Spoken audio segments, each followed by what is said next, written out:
Welcome to St. Louis on the Air. I'm Don Marsh. Today we'll look at an issue a lot of people are talking about and outraged over. That's the college admission scandal in which well-to-do people buy a place at the head of the line for their kids, ensuring admission to elite colleges and universities. Joining me to talk about it are Debbie Greenberg, Director of College Counseling for College Bound. It helps promising students from disadvantaged backgrounds achieve college degrees. Alan Byrd is Dean of Enrollment at the University of Missouri St. Louis, and I thank you both for being with us for this timely discussion. Great to have you. Alan, let me begin with you. A lot of youngsters are in the process right now of receiving a word as to whether or not they've gained acceptance to college. Given this scandal, I think many of them are going to be disappointed for the wrong reasons. Yes, so the scandal really did just shine light on the college admission process and some of the things that are less than desirable in terms of people having advantages in the process. And unfortunately, we live in a society where everyone feels like the deck is stacked against them, whether you're speaking to a student from a very wealthy family or a student from a low-income family. Everyone seems to think that everyone else is getting all the money and all the opportunity. So it's difficult for us to really be able to assure people that the process is fair and that they are given every opportunity available to them. And it's becoming harder to do now, especially with all this attention. Is the process limited to elite colleges and universities? No. So again, we all have different admission requirements. Of course, it's much different at the elite schools because, they accept less than 20% of their applicants. With schools like the University of Missouri St. Louis, where I work, it's a more objective process where your ACT, your class rank, your GPA, actually you can calculate it yourself and you'll know if you'll get in or not. But there's always that 10 to 20% exception rate where people where we do have some flexibility to make decisions who gets those spots, and also in terms of scholarships. That's where it gets really, really tricky at times in terms of who is eligible for which awards, and that's the most difficult part. Do big donors play a role in that? Absolutely. Not only do colleges and universities have a role to attract a certain student profile in terms of academics, we also have to protect our bottom line. So students from families of wealth and students who have resources to possibly be donors absolutely get special consideration at times. Debbie, this has to hit you right where it hurts the most, too, because the people you work with are those who work very hard in order to go to college and may not for the wrong reasons. Right. So with our students, it is really disappointing. And it's something that's, obviously not new. It's disappointing. It's earth-shattering. The problem that we see now is the legality of it, that we always knew this was happening. And now there's just this illegal part of it. Well, the illegal part of it meaning the fact that now the FBI is in. Well, the FBI, the racketeering. But there's always been, as Alan was saying, there's always been an extra spot for students of privilege, whether they can, receive ACT test prep, whether they can, pay for a wonderful doctor to give a learning disabled diagnosis, whether they have access to great, AP classes in high schools and teachers and fabulous summer programs. These are called legacy ties. Is that basically the right term for, or not? Well, go ahead. Either one. Well, these are just, I think, examples of how students with financial means do have advantages already built into the admissions process. But the legacy ties really play an even larger role at the elite universities. I recently read a study from Harvard saying that legacy students were 45% more likely to be admitted at those schools, and virtually none of those students come from first-generation or low-income families. It's sort of built-in privilege where seats are reserved for those students, and other students who are looking to gain access to the best schools in the country are really competing for a smaller pool of spots. Let's be sure that folks understand what legacy ties are. Basically, it's just your parents went to the same school, that sort of thing. Parents, grandparents, yes. And so the first-generation students don't have the benefit of legacy. They also don't have the benefit, mostly, of applying early decision, which are, it's an admission process where you apply early, and the school will guarantee you a spot. And for a lot of students, they don't have the opportunity to go visit the school before early decision, and they have to wait for financial aid offers. Really, well, a lot has been written recently since this thing came about, Debbie, about it's an ego trip for parents as much as it is an opportunity for the kids. I read a great article yesterday about snowplow parents. It I used saw to the be, same did thing. you? I was going to bring that up. Yeah. So something that we work with our students and every student is you want your child to fail and experience some failure and to have some frustration. So by the time they go to college, they can work through that. And a snowplow parent is somebody who removes all the obstacles, throughout the child's life so they don't have that opportunity to fail and learn those adulting skills. It used to be helicopter parents. I was just going to say, but you're taking the words out of my mouth. Right. I was just going to say the helicopter parents being replaced by snowplow parents. Yes, and the thing with parents, again, when I read these stories and I see the examples, I know that people are really advocating and they want the best for their children. But it's really up to us as a society to define the lines and the boundaries, because sometimes, we receive essays that clearly were not written by students. We often have some parents who will go above and beyond to call various officers on campus until they get what they want. It just has to be systems in place to make sure that people understand how far to take it. This is not your bailiwick, but how is it possible for a ringer to take an ACT or SAT test for a kid? That is not my area, but I believe it has something to do with the people who proctor the test, and some people can get personalized proctors set up to take the test. And I'm not familiar with the process, but when I read about that, I was shocked that there wasn't more checks and balances. There are opportunities to take an extended time test at school. You can also do what these parents did. You can take it over multiple days. It's called special circumstances. And again, in terms of access, students, our students at College Bound and most students don't have the wherewithal or the finances to navigate this system. How do you help them? How does College Bound help them through this testing process? So, we provide test prep. We also, if we can spot a learning disability with a student, we do help them navigate the process through their own school, which can be a timely undertaking. It can take, months and months for special school district to test a student and get them on the right track. And you have to provide the documentation. It's a whole shebang. Alan, should the schools be considered blameless in this? They're not cited in the most recent. It's the parents that are cited, not the schools. Right. I think we all have some blame in this entire process. Of course, the schools, especially the ones that were not aware of this going on, shouldn't take all of the blame. But I think we've created a system that sort of rewards this type of behavior, especially with. I have friends right now who are spending thousands of dollars on ACT prep just so their child can get a few more points to get into certain schools. We've created this environment where you almost, I won't say buy your way into college, but we put ourselves in a position where middle-class families and lower middle-class, working-class people cannot invest those type of resources in their child's education, but that should not prevent them from being able to go to college and go to a good college, because we have a lot of talent right now where it's not being fully developed because the students simply don't have the resources.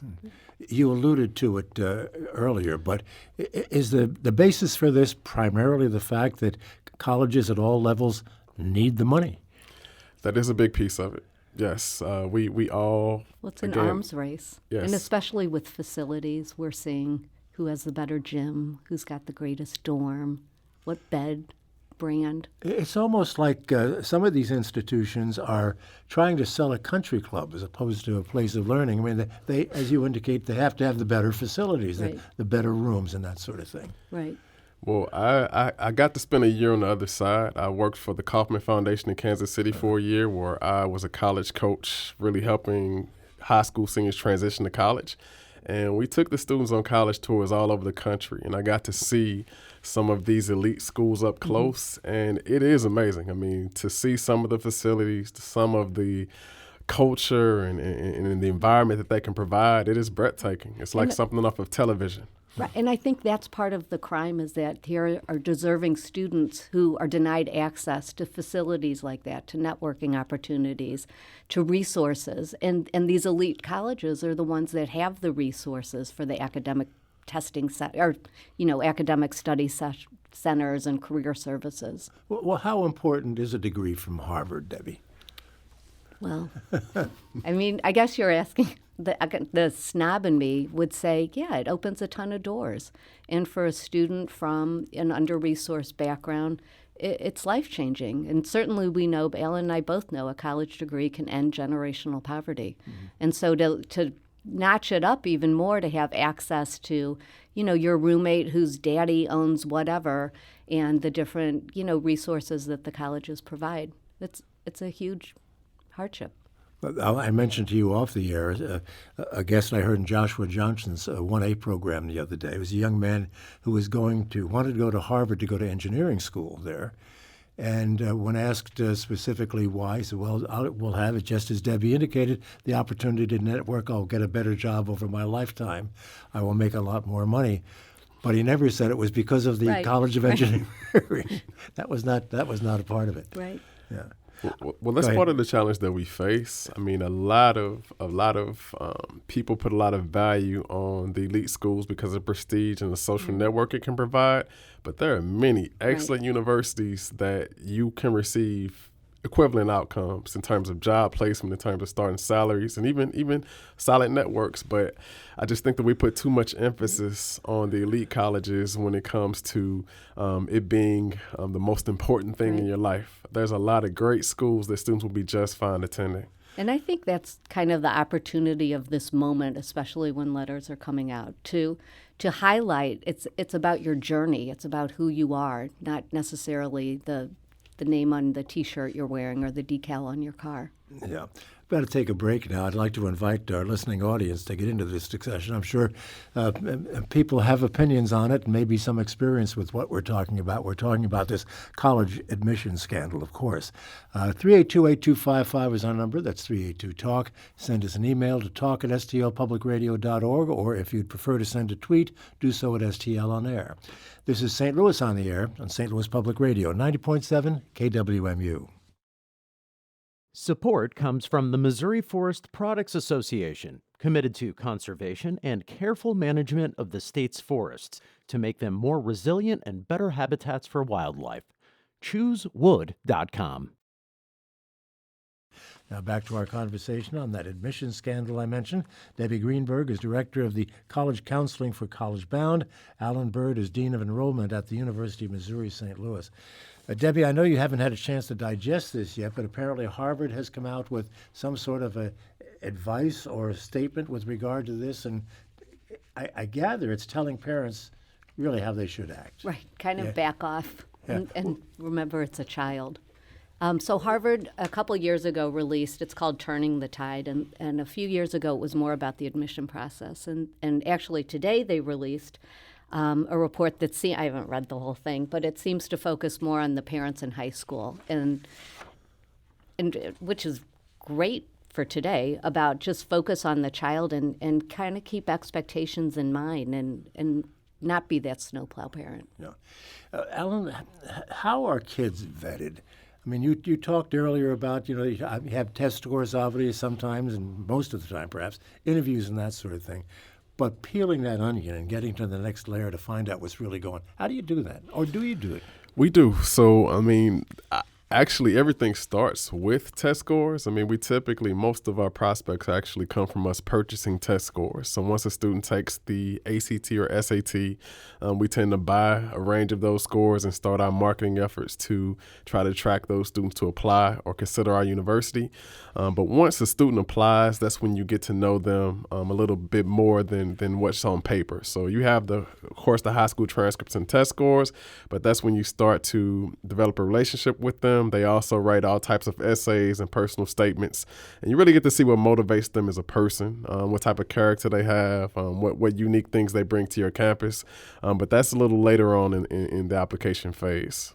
Would it be possible for someone to fabricate a disability and be accepted to the University of Missouri St. Louis, or would it be possible for someone who is not an athlete to be given an athletic scholarship? That would be quite difficult.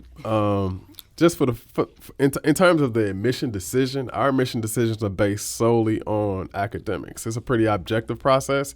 So them being an athlete or them having a disability wouldn't really impact the admission decision. On the athletic side, again, we are a Division II institution, and we have, we work under NCAA rules, and I just find it very difficult that a person who would take one of our scholarship spots wouldn't actually be an athlete. I don't see how that happened in today's society. Debbie, I don't either. I can't imagine how a kid shows up for school. He's on the rowing team, right, and never shows up for practice, but still gets the full ride. Right, and who have been receiving probably emails throughout the course of the summer, show up for practice, Yes. and I mean that's what's so scandalous about this moment. Everybody wants a leg up, as we've mentioned. I mean, you look for an advantage. That's sort of part of the human condition. What do you tell the kids that you work with regard to what they can do to have perhaps an advantage? So we try to level the playing field, and we try to, put it on the line and let students know what they're up against. And so we provide the test prep. We provide, essay writing help. We visit the colleges, and so we do try to level the playing field, but it is, it's jarringly unfair. We have a couple of listeners who, well, more than a couple, who want to get into this conversation. Let's bring them in. Dennis in Overland, go ahead. You're on the air. Yes, Don. Well, I off air, I talked about the possibility if we could all look at our last four presidents, and including the one right now.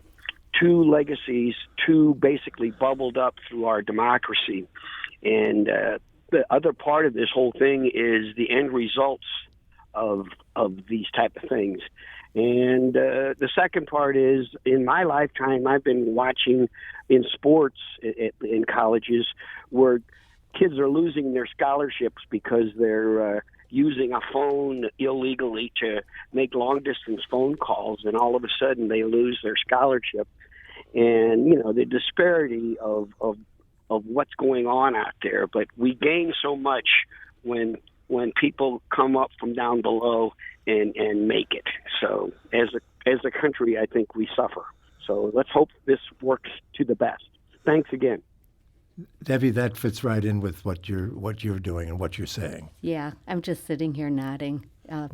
That's a great phone call, and it's true. Unfortunately, I've been reading a lot about this, and if you want to be a Supreme Court justice, pretty much you have to go to an Ivy League school. But that's so certainly hopefully we can change that. This is a great pointed opportunity. Out now. It's all Harvard and Yale on the Supreme Court, pretty much. Right. What's your take, Alan, on the idea of we need to bring people up from the bottom, really, to make it work and give us a real legacy? Absolutely. I think, again, it adds a level of diversity of opinion and perspective at the highest level. I mean, it's hard to run a country if everyone in the room attended the same bubble in terms of their education system and their social network. I mean, again, if you want a true democracy, you have to have everyone at the table. Well, we have a listener who's written in suggesting that the legacy practice also takes place at military academies, and they get in with no question to ask. Is this the case? I'm not familiar with the military academies, but from everything that I've read, legacy is a major factor in admission decisions at the elite institutions. Not what you know, it's who you know. What about scholarships, Debbie, and things like that? Pell Grants come to mind, and the opportunities for how does all of this fit into this conversation? Well, I think it all depends on the institutional goals of each school and what schools are willing to invest in. Are they willing to invest in a Pell Grant student to come to campus and to be a voice that another child may not have heard? Or are they willing, do they want to discount their rate and give their scholarships to attract a higher ACT score? Would you address that, please, Alan? And I think really that's the bigger discussion that I hope will come from this, the way that college is financed and the way that we pay for college has changed. I mean, the financial aid system has gone from being more need-based to more merit-based. And what's happened is we're using the majority of our institutional budgets to go after students with higher ACT scores. And we have a ton of students who now find themselves not being able to afford college because all the money has been shifted into the merit pot. But if we truly want to, again, reach our full potential and provide opportunity for everyone, we have to have more balance between merit and need-based aid. I don't want to get political, but what about college free for all? That is definitely, Tennessee just announced this past week that they're offering free college, free public education, and I think we'll see more states do that. I think as a country, we're at a spot where we have such a shortage of adults with college degrees that we are going to have to change the system to enable more people to graduate from college. And Debbie, I'm sure I know how you would answer that question, but go ahead and answer it anyway. I would also say, it's not just tuition, it's cost of attendance. And so that's what's happening in New York right now. Yeah, tuition's free, but a low-income child still can't go to the New York college, just based on tuition because they can't pay the full cost of attendance with room and board, meals, et cetera. Transportation, all those sorts of things. Deal. Let's go back to the phones and bring in Lisa calling from St. Louis. Lisa, you're on the air. Go ahead. Hi, thank you so much. Don, I think you asked a question earlier about how much colleges are to blame or are involved, and that's the issue I'd like to address. My opinion is that they are very much at the center of this problem because they have been promoting colleges as a means of merit and being the best and the brightest and bringing in students who have the most to pay. And this creates a system in which if your student is to be identified as the best and the brightest, then you're willing to do anything to promote them. And as Debbie said earlier, all of those things were legal, exceptional AP courses, ACT test prep, visits to college, all of that was legal. So in a sense, the system was already rigged. And then for it to go to a system where it's simply not rigged enough that other people will actually break the laws to become part of that culture of the best and the brightest that colleges and U.S. News and World Report promote, these things don't happen in little petri dishes. They are part of a whole culture. Thank you so much for the call. Would you like to respond to that, Alan? Oh, no, I agree. We have a system, again, that is very influenced by wealth and privilege. And in order for us to reach our full potential as a country, we have to make it a little more equitable and provide opportunities for people across the board. Any thoughts on that, Debbie? Amen. I agree. Yeah. We have Chris emails us here saying one thing you haven't mentioned as a problem is how watered down the grading system is and how variable it is from one school to the next. In this email, it's too long to read, but the writer also said that you can score a 4.0 in your grades in college and have a 19 on your ACT test. How is this possible? You're both nodding like like litmus dust. That's one of the challenges that we face. There are literally schools that are worlds apart in our community that are literally miles from each other. Yeah. And it's very difficult to even evaluate students across the board because there's such a variance in what they're learning and what they have access to in their schools. Okay, Debbie? No, we'll go to Susie calling from Kirkwood. Susie, thanks for being with us. Go ahead. Yes, thank you. I'm hoping that I'm going to be the voice of reason in all this. There are millions and millions and millions of successful from the past to the future, I'm sure, that never went to Harvard, never went to Yale, and never went to any special school. And I can testify that a poor person can go to a tiny, tiny little liberal arts school and be successful because all 6 of my siblings did just that, including my brother becoming the head of the California Highway Patrol.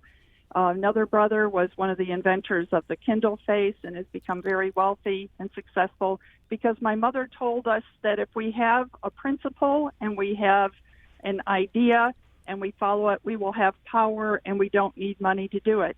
We all went to Principia College, which is a tiny, tiny little college with probably 400 students now on the Mississippi River right here in the St. Louis area. We all thrived and were great because of principle, not because of money.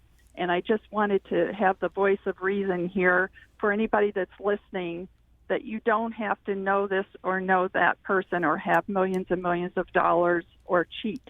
You can do it with a principle and with a good idea. Susie, thank you so much for the call. Debbie, that's kind of what you've been saying. Yeah, I love this time of year when the admission letters come out, because there are all these articles in the newspapers that talk about just exactly what Susie said. You don't have to go to the name brand college. You just have to go, follow your heart and do really well.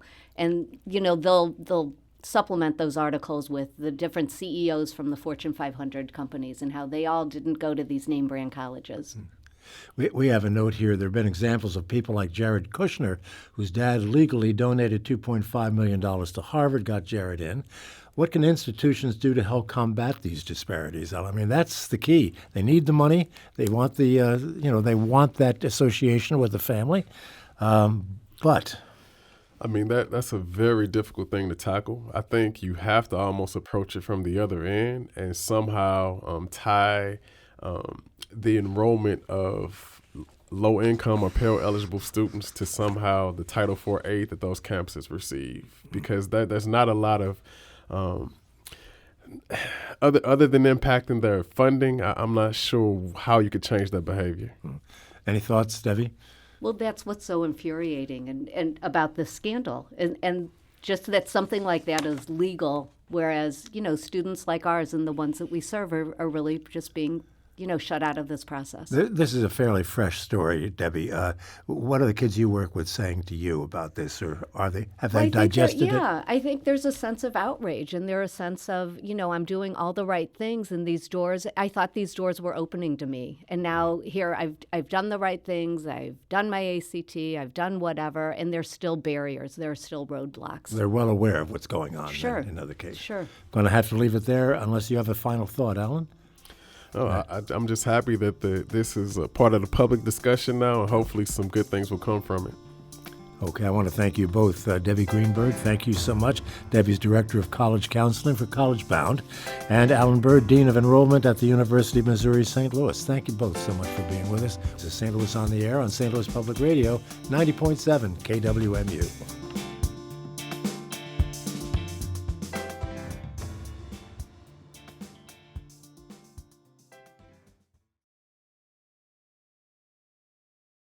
Support comes from the Missouri Forest Products Association, committed to conservation and careful management of the state's forests to make them more resilient and better habitats for wildlife. ChooseWood.com.